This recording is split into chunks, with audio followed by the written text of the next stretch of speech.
آپ اکیلے اپنی چارپائی پہ بستر کے اندر منہ دے کے بھی درد سے کہیں گے نا معاف کر دے تو وہ تو مہربانی بڑا ہے۔ میرے نبی پاک صلی اللہ علیہ وسلم مثال دیتے ہیں، فرمایا ایک آدمی صحرا میں جا رہا، صحابہ سے حضور خطاب کر رہے ہیں، فرمایا ایک آدمی صحرا میں جا رہا تھا، اس نے اپنی اونٹنی پہ کھانا پانی پیسے ہر چیز رکھی ہوئی تھی، صحرا تھا بہت بڑا، درمیان صحرا کے گیا تو تھوڑا سا سستانے کے لیے آرام کرنے کے لیے اونٹنی سے نیچے اترا۔ اب اس نے اونٹنی کی لگام اونٹنی کی نکیل اپنے سرہانے کے نیچے رکھی، ہاتھ کے ساتھ پکڑی اور سو گیا۔ تھوڑی ہی دیر کے بعد جب اس کی آنکھ کھلی تو دیکھا اونٹنی غائب ہے۔ صحرا میں وہ پیدل نہ آگے جا سکتا ہے نہ پیچھے جا سکتا ہے، نہ دائیں نہ بائیں، کھانے کو روٹی نہیں، پینے کو پانی کا قطرہ نہیں، تھوڑا ادھر بھاگا ادھر بھاگا، تھک گیا۔ کریم محبوب فرماتے ہیں وہ پوری طرح نڈھال ہو گیا اور مایوس ہو گیا، معاذ اللہ، مایوس ہو کے دوبارہ اسی جگہ آ کے لیٹ گیا جہاں پہلے لیٹا تھا، انتظار کرنے لگا کہ اب موت ہی آئے گی، آخری وقت ہے، اب نہ میں پیدل یہ صحرا کراس کر سکتا ہوں، نہ پیچھے جا سکتا ہوں، نہ کھانا ہے نہ پانی ہے، سوائے موت کے کوئی سہارا نہیں۔ حضور فرماتے ہیں وہ رستے میں دوبارہ لیٹ گیا، اچانک اس نے رخ بدلا تو اونٹنی سامنے کھڑی تھی۔ حضور نے صحابہ سے پوچھا بتاؤ نا اسے بھلا کتنی کو خوشی ہوگی؟ یا رسول اللہ جی سے نئی زندگی مل گئی ہے۔ آپ دیکھیں نا سارے ڈاکٹروں نے کہہ دیا کہ اس کے تو گردے معدہ جگر ہر چیز ختم ہے، گھر لے جاؤ خدمت کرو، ہر طرف پریشانی ہے۔ وہ بندہ بھی سمجھ گیا ہے کہ آخری وقت آ گیا، کل جاؤں پرسوں جاؤں، تیاری ہو گئی، سب لوگ آ گئے، باہر والے بھی آ گئے، یہ ماحول ایک عجیب رنگ اختیار کر گیا۔ اچانک ایک ڈاکٹر نے آ کے کہا نہیں نہیں غلطی لگ گئی تھی۔ مجھے بتائیے انداز کیا ہوتا ہے؟ بغیر دوائی کے بندہ اٹھ کے کھڑا نہیں ہو جاتا، او میں تو بچ گیا ہوں۔ نبی پاک صلی اللہ علیہ وسلم فرمانے لگے اس کی اونٹنی مل گئی، بتاؤ بھلا اسے کتنی خوشی ہوگی؟ یا رسول اللہ وہ تو دوبارہ دنیا میں آ گیا۔ حضور فرمانے لگے اسے کچھ بھی خوشی نہیں ہوئی۔ جب کوئی رب کا گناہگار بندہ آ کے توبہ کرتا ہے، رب کو اس سے کئی گنا زیادہ خوشی ہوتی ہے۔ میرا بندہ آ گیا ہے، میرا بندہ آ گیا ہے، میرے گھر آ گیا۔ اس نے آنسو بہائے ہیں، اس نے کہا اللہ میں تیرا ہی ہوں، تیرا ہی رزق کھاتا ہوں، تیری ہی زمین پہ رہتا ہوں، تیرے نام سے میری سانسیں چلتی ہیں۔ وہ آ گیا۔ فرمایا اس اونٹنی والے سے زیادہ رب کو خوشی ہوتی ہے جب گناہگار آ کے توبہ کرتا ہے۔ گناہگاروں کے آنسو اس کی بارگاہ میں بڑے مقبول ہیں، لیکن ہم رسم ادا کرتے ہیں، توبہ نہیں کرتے۔ ہم اپنے آپ کے ساتھ دھوکہ کرتے ہیں، جھوٹ بولتے ہیں۔ اللہ تبارک و تعالی اپنے بندوں کے حق میں رحمت والے فیصلے کرتا ہے، درگزر والا معاملہ فرماتا ہے۔ جگہ جگہ قرآن مجید میں اللہ تعالیٰ نے اپنے بندوں پر رحمت کرنے کا ذکر فرمایا ہے۔ ان اللہ یغفر الذنوب جمیعا، فرمایا بے شک رب تمہارے سارے ہی گناہ معاف فرما دے گا، تم نا امید نہ ہونا، وہ معاف کر دے گا تمہیں۔ قرآن مجید میں فرمایا ان اللہ بالناس لرؤوف الرحیم، بے شک اللہ اپنے بندوں پر بڑا ہی مہربان اور نہایت ہی رحم کرنے والا، رؤوف اور رحیم ہے، بڑا مہربان ہے، کرم فرماتا ہے۔ اللہ تعالیٰ اپنے بندوں سے بڑا جلد راضی ہو جاتا ہے۔ ماں پیار کرتی ہے اپنے بچے سے، لیکن وہ ناراض بھی ہو جاتی ہے بعض چیزوں پہ، بعض معاملات اس کا دل بھی دکھاتے ہیں، بعض جگہ وہ رو کے یہ بھی کہتی ہے کہ تو نے میری محبت کا کوئی نتیجہ نہیں مجھے دیا، میری ساری کمائی تو نے ضائع کر دی۔ والد بہت ساری جگہوں پہ ناراض ہوتا ہے، شکوہ کرتا ہے، کہتا ہے میری بیماریوں کی، پریشانیوں کی، بڑھاپے کی، کمزوریاں کا سبب بیٹے تو ہی بن گیا، یہ ساری تکلیفیں تو ٹھیک ہو جائیں تو میری شاید عمر بھی بڑھ جائے، صحت بھی ٹھیک ہو جائے، میں زیادہ دیر جوان رہ سکوں۔ ناراض ہوتے ہیں ماں باپ۔ اسی طرح ماں باپ راضی بھی ہو جاتے ہیں، وہ بڑی جلدی راضی ہو جاتے ہیں۔ میں اکثر کہتا ہوں کہ والد کو راضی کرنے میں 5-7 منٹ لگ جاتے ہیں، اماں تو 1.5-2 منٹ میں راضی ہو جاتی ہے۔ ابا جی کو 5-7 منٹ لگتے ہیں، کئی دفعہ کہنا پڑتا ہے، کوئی دلائل دینے پڑتے ہیں، لیکن والدہ کے لیے تو کچھ بھی نہیں، آپ نیرا جا کے پیروں میں بیٹھ ہی جائیں، کچھ بھی نہ کریں، آپ پورا روئیں نہ رونے والا منہ ہی بن جائے تو اماں تو نرم ہی نرم ہے، جس وقت جو مرضی آپ کرا لیں ہو گیا۔ اللہ تبارک و تعالی بلا مثال و بلا تشبیہ سمجھانے کے لیے عرض کرتا ہوں، اللہ بھی بعض معاملات میں اپنے بندوں سے ناراض ہو جاتا ہے۔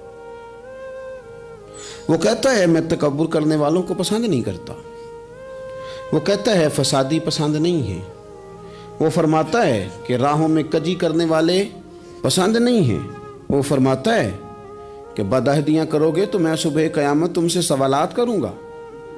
اللہ تبارک و تعالیٰ بہت ساری چیزوں کو ناپسند کرتا ہے، ناراض ہو جاتا ہے۔ بلکہ نبی پاک صلی اللہ تعالیٰ علیہ وسلم نے فرمایا تم بات کرتے کرتے کوئی ایسا جملہ بول دیتے ہو کہ رب اتنا ناراض ہوتا ہے کہ تمہیں پتہ بھی نہیں ہوتا، تمہارے لیے جہنم کا فیصلہ کر دیتا ہے۔ اس لیے پہلے تولو پھر بولو، خود اپنے لفظوں کی تو تم پہرے داری کرو نا کہ میں کیا کہہ رہا ہوں۔ اور حضور یہ بھی فرماتے ہیں کہ اس کا دوسرا پہلو بھی ہے، بعض اوقات تم بات کرتے ایسا جملہ کہتے ہو وہ اتنا راضی ہوتا ہے کہ تمہارے لیے جنت کا فیصلہ فرما دیتا ہے۔ ان کاموں کی طرف بڑے جن سے اللہ راضی ہوتا ہے۔ میرے نبی پاک صلی اللہ تعالی علیہ وآلہ وسلم نے ارشاد فرمایا، بعض احادیث میں لفظ یہ ہیں کہ اللہ اپنے بندوں کو دیکھ کے مسکراتا ہے جو اس کی شان کے لائق ہے۔ جس ترتیب سے ہم مسکراتے ہیں، جس ترتیب سے ہم روتے ہیں، جس ترتیب سے ہم کسی بات کا اظہار تشکر کرتے ہیں، خدا ان باتوں سے پاک ہے۔ اب بہت ساری حدیثوں میں آیا کہ وہ مسکراتا ہے، تو کیا مطلب ہے مسکرانے کا؟ تو علماء تفسیر نے لکھا ہے مسکرانے کا مطلب یہ ہے کہ وہ بڑا ہی راضی ہوتا ہے اپنے بندے سے، بڑا راضی ہوتا ہے، یہ مطلب ہے۔ ایک تو مسکرانے کا مطلب یہ کہ وہ بڑا راضی ہو گیا، وہ مسکرا دیا اپنے بندے پہ۔ اور ایک اس کا معنی خود نبی پاک صلی اللہ تعالی علیہ وسلم نے بیان فرمایا۔ مسند امام احمد بن حنبل میں حدیث ہے، حضور سید عالم علیہ السلام سے صحابہ نے پوچھا یا رسول اللہ شہید تو بڑے لوگ ہوتے ہیں، شہیدوں میں افضل کون ہے؟ تو اللہ کے حبیب علیہ السلام فرمانے لگے وہ والا بندہ جو ڈٹ گیا تھا کافروں کے مقابلے میں، وہ ہلا نہیں، پوری طرح ڈٹ کے جو لڑا وہ شہداء میں افضل ہے۔ حضور فرماتے ہیں وہ جنت کے بالا خانوں میں سیر کرے گا اور رب اسے دیکھ کے مسکرائے گا، رب اسے دیکھ کے مسکرائے گا، اللہ تعالیٰ مسکراتا ہے اسے دیکھ کے۔ اور اگلے جملے میں حضور نے وضاحت کر دی، فرمایا جب رب دنیا میں کسی پر مسکراتا ہے نا تو اس کا معنی یہ ہے کہ قیامت میں پھر اللہ اسے حساب کوئی نہیں لے گا۔ جس پر اللہ دنیا میں مسکرا دیا اس سے کوئی حساب، تو وہ کام ڈھونڈنے چاہیے نا جس سے اللہ مسکرائے۔ چھوٹا بچہ بھی ناراض نہ ہو تو وہ چیزیں وہ ڈھونڈتا ہے کہ اس کو کیا پسند ہے، چاکلیٹ لے جاؤں، فلاں چیز لے جاؤں، آئس کریم لے جاؤں۔ تو ایک بچے کے لیے، گھر کے لیے، سربراہ کے لیے اتنی محنت کرتے ہو تو وہ کام بھی ہمیں ڈھونڈ کے تلاش کرنے چاہیے نا جس سے رب راضی ہوتا ہے، اللہ راضی ہوتا ہے۔ بتاؤں وہ کون کون سے کام ہیں؟ نبی کریم صلی اللہ تعالی علیہ وسلم نے ارشاد فرمایا 3 لوگ ہیں جنہیں دیکھ کے رب مسکراتا ہے۔ یا رسول اللہ صلی اللہ علیہ وسلم وہ کون کون سے؟ تو محبوب فرمانے لگے ایک وہ بندہ ساری مخلوق سوئی ہے، آدھی رات ہے، رات کا پچھلا پہر ہے، اس نے اٹھ کے وضو کر لیا، مصلی پہ کھڑا ہو گیا خدا کی یاد میں، فرمایا اسے دیکھ کے رب مسکراتا ہے جو اس کی شان کے لائق ہے۔ مسکراتا ہے اللہ۔ یہ تو سونے کا ٹائم تھا، یہ تو گہری نیند آنے کا وقت تھا، رات کا پچھلا پہر۔ اور سننا میرے بھائی، میرے نبی پاک صلی اللہ تعالی علیہ وسلم فرماتے ہیں جب مسلمان نماز کے لیے صفیں بناتے ہیں نا، ترتیب لگ رہی ہوتی ہے، اب اللہ کی بارگاہ میں کھڑے ہوں گے، قیام کریں گے، رکوع کریں گے، سجود کریں گے، فرمایا جب مومن صفیں بناتے ہیں تو رب دیکھ کے مسکراتا ہے،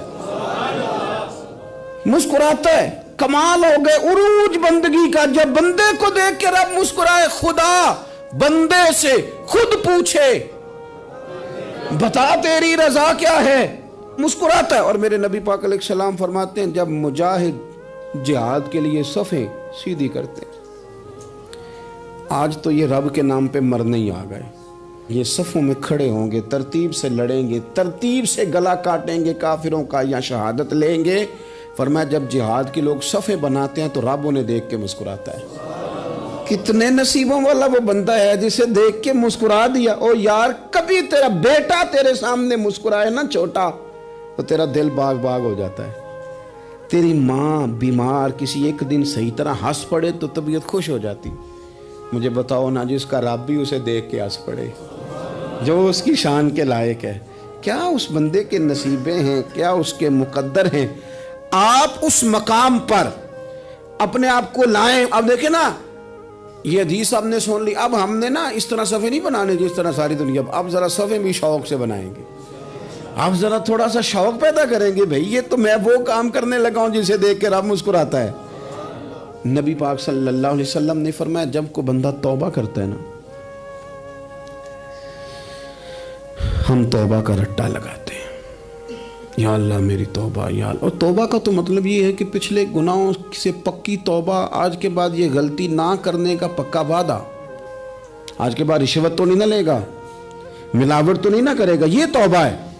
اور اگر سارے کام اسی طرح کرنے تو پھر یہ توبہ کا رٹا ہے, تو جتنا مرضی لگاؤ. حضرت علی بن ربیعہ رضی اللہ تعالیٰ عنہ فرماتے ہیں میں مولا علی کے ساتھ تھا, مقام حرہ کی طرف جا رہے تھے, حضرت علی نے ہاتھ اٹھا کے دعا مانگی ہماری تعلیم کے لیے, ورنہ حضرت علی ہم صحابہ کو محفوظ عن الخطا تو مانتے ہیں نا.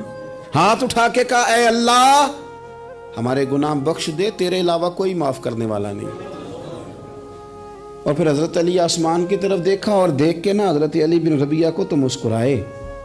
حضرت علی بن ربیعہ کہنے لگے حضور مسکرائے کیوں ہو؟ فرمانے لگے ایک دن میں حضور کے ساتھ اسی طرح آیا تھا, اسی طرح حضور نے دعا فرمائی تھی ہماری تعلیم کے لیے, اور پھر حضور مجھے دیکھ کے مسکرائے تھے اور فرمایا جب کوئی بندہ رب کی بارگاہ میں اس طرح استغفار کرتا ہے تو رب مسکراتا ہے, اور مسکرا کے فرماتا دیکھ لو میرے بندوں کو پتا ہے کہ میرے علاوہ معاف کرنے والا کوئی نہیں. انہیں پتا ہے, تم اس کی بارگاہ میں رجوع تو لاؤ, آؤ تو صحیح دو آنسو لے کر. اقبال کہتے ہیں کہ موتی سمجھ کے شان کریمی نے چن لیا, قطرے دو گرے میرے ار کے انفعال کے. دو میں نے آنسو بہائے تھے تو اس کے کرم نے تو موتی سمجھ کے چن لیے. سنو نا حضور اس استغفار کو اللہ کو یار رات کو توبہ کر کے سونا چاہیے ہمیں. کچھ غلطیاں ہم کرنا نہیں چاہتے پر ہم سے ہو جاتی ہیں, کچھ دل ہم توڑنا نہیں چاہتے پر وہ ٹوٹ جاتے ہیں, ہماری مجبوری ہوتی ہے ٹوٹ جاتے ہیں. رات کو اس کی بارگاہ میں ہاتھ باندھ کے کشکول طلب دراز کر کے خوب استغفار پڑھنا چاہیے کہ مالک بندے ہیں نا کیا کریں, خدا را خیال کریں, دنیا روٹتی ہے تو روٹ جائے, رب رسول ناراض نہ ہونے پائیں, اس کا خیال کریں. حضور فرماتے ہیں وہ مسکراتا ہے, اسے خوشی ہوتی ہے جب کوئی اس کا بندہ اس کی طرف رجوع کرتا ہے. میرے عزیزو رسول پاک صلی اللہ تعالی علیہ وسلم نے ان لوگوں کے تذکرے کیے جنہیں دیکھ کے رب مسکراتا ہے. نبی پاک صاحب الالاق صلی اللہ تعالی علیہ وسلم فرماتے ہیں, مسند امام احمد بن حنبل دیکھیے, فرمایا رب اس وقت بڑا ہی مسکرائے گا جب قاتل بھی جنت میں جائے گا, مقتول بھی جنت میں جائے گا. یا رسول اللہ مقتول تو گیا, یہ قاتل کیسے چلا گیا؟ حضور فرماتے ہیں جائے گا, اور جائے گا اور رب مسکرائے گا جو اس کی شان کے لائق ہے. یا رسول اللہ کس طرح؟ تو نبی پاک صلی اللہ علیہ وسلم فرمانے لگے اس نے ایک مومن کو قتل کیا تھا, وہ شہید ہو کے جنت میں چلا گیا. اب اللہ نے بعد میں اسے توبہ کی توفیق دے دی. پہلے اس نے کلمہ پڑھا, پھر یہ میدان میں اترا, کافروں سے لڑا, یہ شہید ہوا, رب نے اسے بھی جنت دے دی. قاتل بھی جنت میں, مقتول بھی جنت میں. اور بات اتنی انوکھی ہے کہ رب دیکھ کے مسکرا رہا ہے جو اس کی شان کے لائق ہے. ہم جلدی میں ہیں, ہم انتظار نہیں کر رہے کہ شاید توبہ کر جائے, ہم انتظار نہیں کر رہے. لیکن میرے عزیز اتنی جلدی نہ کریں. سوچوں کا صاف ہونا, ذہنوں کا پاک ہونا, اور لوگوں کے بارے میں گمان کا اچھا ہونا. آپ کسی نفسیات کے ڈاکٹر کے پاس چلے جائیں, اسے کہیں ٹینشن بڑی ہے, میں ان کے مضامین پڑھتا رہتا ہوں, وہ سب سے پہلا سبق آپ کو یہ پڑھائیں گے کہ اچھا سوچا کریں. اچھا سوچنے سے بندہ تندرست رہتا ہے. کس سے بندہ تندرست رہتا ہے؟ ہیں جی واقعی رسول کائنات سرور دو عالم صلی اللہ تعالی علیہ وسلم فرماتے ہیں کہ اللہ مسکراتا ہے. سنو, نبی پاک صلی اللہ علیہ وسلم کے پاس مہمان آ گیا, بخاری مسلم ہے. حضور نے ازواج مطہرات کے گھروں میں پیغام بھیجا، کچھ چیز ہے ضیافت کے لیے؟ یا رسول اللہ کچھ بھی نہیں، یہ دو جہاں کے شاہ ہیں اور پاس کچھ رکھتے نہیں، دو جہاں کی نعمتیں ہیں ان کے خالی ہاتھ میں۔ یا رسول اللہ کوئی چیز بھی نہیں۔ حضور نے صحابہ کے مجمع پہ نظر ڈالی، یا رسول اللہ صلی اللہ علیہ وسلم حکم ہو، تو حضور فرمانے لگے تم میں سے کوئی بندہ ہے جو اسے گھر لے جائے روٹی کھلائے؟ ایک صحابی اٹھے فوراً، حضور میں لے کے جاتا ہوں کھانا کھلاتا ہوں۔ فرماتے ہیں میرے گھر میں صرف بچوں کا کھانا